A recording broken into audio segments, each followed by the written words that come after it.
acceptable time. Do you believe in GST? என்ன pastor GST நாங்கள் இவ்வளோ கஷ்டப்படுறோம். நான் சொல்றது குட்ஸ் அண்ட் சர்வீசஸ் டேக்ஸ் இல்லைங்க. God's appointed time, God's standard time. GST உங்க லைஃப்ல ஆண்டவர் எல்லாவற்றையும் நேர்த்தியாய் செய்வதற்கு ஒரு ஸ்டாண்டர்ட் டைம் வைத்திருக்கிறார். GST, God's standard time. God's prophetical time ஒன்று இருக்குது. when God gives you a promise, ப்ராமிஸ்க்கு ஒரு டைம் இருக்குது. அந்த ப்ராமிஸ் ஃபுல்ஃபில்மெண்ட் பண்றதுக்கு God takes a standard time. இதை அதிகமாய் உணர்ந்த சங்கீதக்காரனாகிய தாவீது. Can you imagine? David was anointed when he was just 17 years old, but he had to wait for God's standard time to become the king. Saul இவரை கொல்றதுக்கு try பண்றாரு. Many things happen when you are waiting for God's standard time. குழந்தை இல்லாம கஷ்டப்படுறீங்களா? Wait for God standard time. படிச்சுக்கிட்டு இருக்கிறீங்க, என் எதிர்காலம் எப்படி இருக்க போகுது? Wait for God standard time. In his time he makes everything perfect. இந்த காலை வேளையில you are thinking, how am I going to accomplish my target? என் வேலையில, என் ப்ராஜெக்ட்ல, என்னுடைய பிசினஸ்ல நான் எவ்வளவு நாள் இப்படி இருக்குது? God says, acceptable time I have heard you. சங்கீதக்காரன் இதை அனுமையாக உணர்ந்ததுனால Psalm 69 verse 13ல அவர் சொல்றாரு, ஆனாலும் கர்த்தாவே அனுக்கிரக காலத்திலே உம்மை நோக்கி விண்ணப்பம் செய்கிறேன்.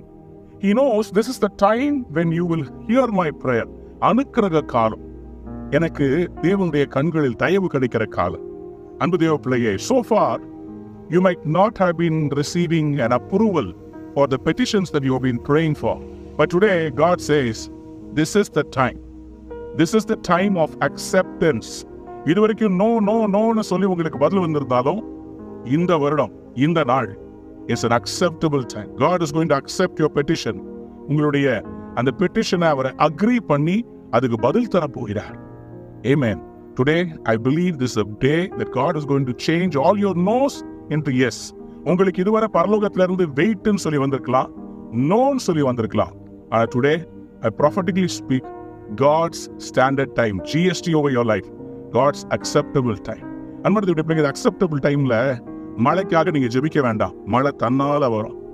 acceptable timeல பனிக்காக ஜெபிக்க வேண்டாம், நேச்சர்லயே கர்த்தர் எல்லாத்தையும் ஆயத்தம் பண்ணி வச்சிருக்கிறார். That's how God works.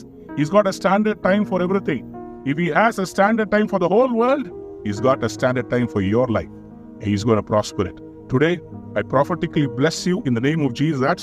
But as for me, my prayer is to you, Lord, in the acceptable time. In the acceptable time, you will hear my prayer. God will bless you. He will accept your prayers. And in the நாள் உங்களுக்கு அற்புதத்தை கொண்டு வர. God's going to answer your prayers. You're going to rejoice. God bless you. Have a wonderful day.